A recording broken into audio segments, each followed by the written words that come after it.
एक नंबर सवाल है आपका, 20 के दांत शीर्षक कहानी का नायक कौन है? 20 के दांत शीर्षक कहानी का नायक कौन है? तो 20 के दांत शीर्षक कहानी का नायक है मदन। ये आपका बोर्ड में का प्रश्न है, आप लोग इसे याद कर लीजिएगा, परीक्षा में पूछ सकता है। चलिए अगला सवाल देखते हैं। 2 नंबर सवाल दिया है, कासू का व्यवहार किस प्रकार का था? कासू का व्यवहार किस प्रकार का था? तो जो कासू था उसका व्यवहार था अहंकारी और जिद्दी। वह अहंकारी और जिद्दी प्रकार का व्यक्ति था। तो ऑप्शन नंबर ए इसका सही जवाब हो जाएगा। 3 नंबर सवाल दिया है, सेन साहब की नई मोटर कार की विशेषता क्या थी? सेन साहब की नई मोटर कार की विशेषता क्या थी? तो सेन साहब की नई मोटर कार की विशेषता थी काली चमकती हुई खूबसूरत। ऑप्शन नंबर ए इसका सही उत्तर है। 4 नंबर सवाल है, कहानी में सेन साहब का बेटा किस नाम से जाना जाता है? कहानी में सेन साहब का बेटा किस नाम से जाना जाता है? तो उसे कासू के नाम से वह जाना जाता है, सेन साहब का बेटा। ऑप्शन नंबर 20 का सही उत्तर है और ये बोर्ड मॉडल का क्वेश्चन है, आप लोग इसे याद रखिएगा। 5 नंबर सवाल दिया है, दही वाली मंगम्मा कहानी के लेखक कौन है? ये आपका बोर्ड मॉडल का प्रश्न है और ये प्रश्न एग्जाम में बार बार रिपीट होता है, आपको इसे याद कर लेना है, परीक्षा में पूछ सकता है। दही वाली मंगम्मा कहानी के लेखक कौन है? तो दही वाली मंगम्मा कहानी के लेखक है श्रीनिवास। ऑप्शन नंबर सी इसका सही जवाब है। 6 नंबर सवाल है आपका, मंगम्मा किस वस्तु को बेचने के लिए बंगलुरु आती थी? मंगम्मा किस वस्तु को बेचने के लिए बेंगलुरु आती थी? ऑप्शन दिया है दूध, चावल, दही, मछली। तो जो मंगम्मा थी वह दही बेचने के लिए बेंगलुरु आती थी। ऑप्शन नंबर सी इसका सही उत्तर है। 7 नंबर सवाल है, मंगम्मा की बहू का नाम क्या था? ये भी आपका बोर्ड में का सवाल है और ये भी क्वेश्चन एग्जाम में बार बार रिपीट होता है, आपको इसे याद कर लेना है। मंगम्मा की बहू का नाम क्या था? तो मंगम्मा की बहू का नाम था नजम्मा। ऑप्शन नंबर ए इसका सही उत्तर है। 8 नंबर सवाल है, मंगम्मा का बेटा किसका पक्ष लेता था? यानी जो मंगम्मा का बेटा था वह किसका पक्ष लेता था? तो वह अपनी पत्नी का पक्ष लेता था। ऑप्शन नंबर 20 का सही उत्तर है। 9 नंबर प्रश्न है, मंगम्मा के चरित्र को सबसे अधिक कौन सी चीज़ दर्शाती है? मंगम्मा के चरित्र को सबसे अधिक कौन सी चीज़ दर्शाती है? ऑप्शन दिया है धन, प्रेम, श्रृंगार, साहस। तो वह साहस जो चीज़ है वह दर्शाती है। ऑप्शन नंबर डी इसका सही उत्तर है। 10 नंबर सवाल है, मंगम्मा का विवाद किस बात को लेकर हुआ था? मंगम्मा का विवाद किस बात को लेकर हुआ था? तो उसकी जो बहू थी वो अपने लड़के की खूब पिटाई करती थी, इसी विवाद को लेकर जो विवाद था हुआ, इसी बात को लेकर। तो पोते की पिटाई को लेकर यह विवाद हुआ। ऑप्शन नंबर सी इसका सही उत्तर है।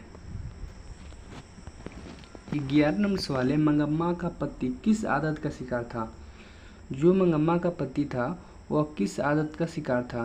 तो वह जुआ खेलता था। ऑप्शन नंबर ए इसका सही उत्तर है।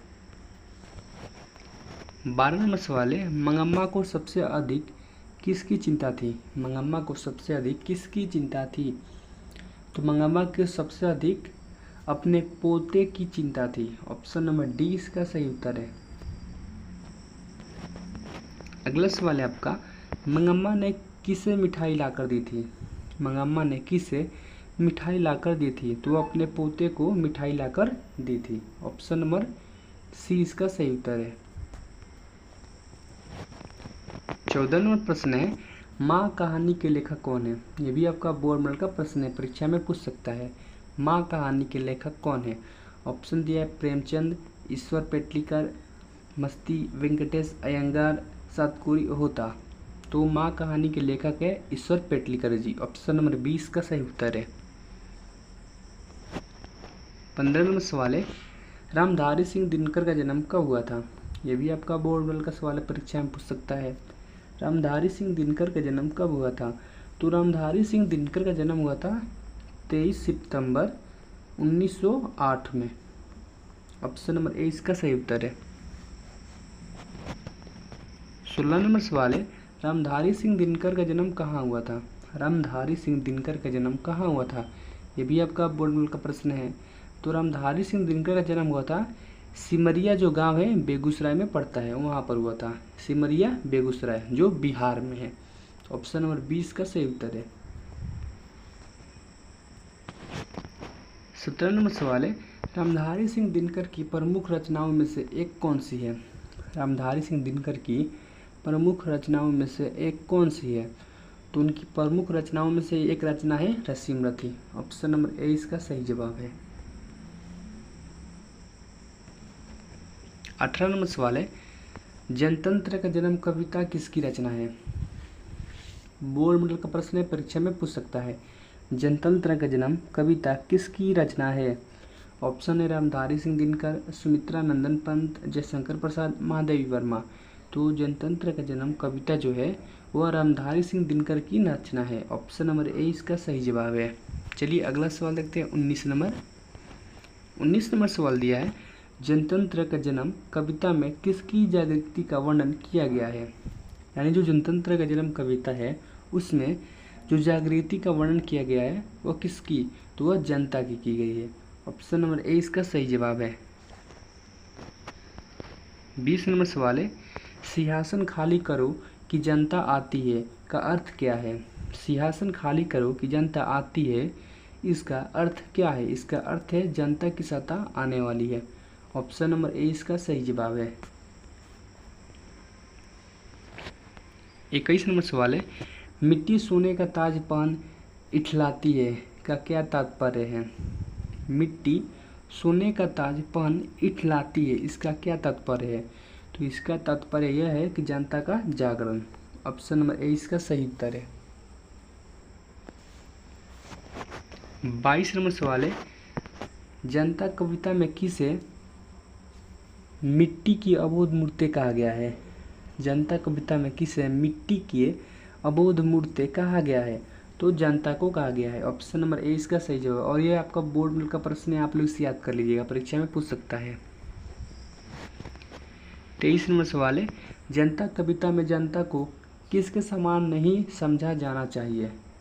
जनता कविता में जनता को किसके समान नहीं समझा जाना चाहिए? तो फूल या दूध मुही बच्ची के समान नहीं समझा जाना चाहिए। ऑप्शन नंबर ए इसका सही उत्तर है। 24 नंबर सवाल है, हुंकारों से महलों की नींव उखड़ जाती है का क्या तात्पर्य है? हुंकारों से महलों की नींव उखड़ जाती है, इसका क्या तात्पर्य है? तो इसका तात्पर्य यह है कि जनता की शक्ति उखड़ जाती है, जनता की शक्ति आ जाती है। ऑप्शन नंबर ए इसका सही उत्तर है। 25 नंबर सवाल दिया है, देवता कहीं सड़कों पर गिट्टी तोड़ रहे हैं, क्या तात्पर्य है? देवता कहीं सड़कों पे गिट्टी तोड़ रहे हैं, इसका क्या तात्पर्य है? तो इसका यह तात्पर्य है कि मजदूर और किसान की मेहनत। ऑप्शन नंबर ए इसका सही उत्तर है। और ये आपका बोर्ड में का प्रश्न भी है, आप लोग इसे याद कर लीजिएगा, परीक्षा में पूछ सकता है।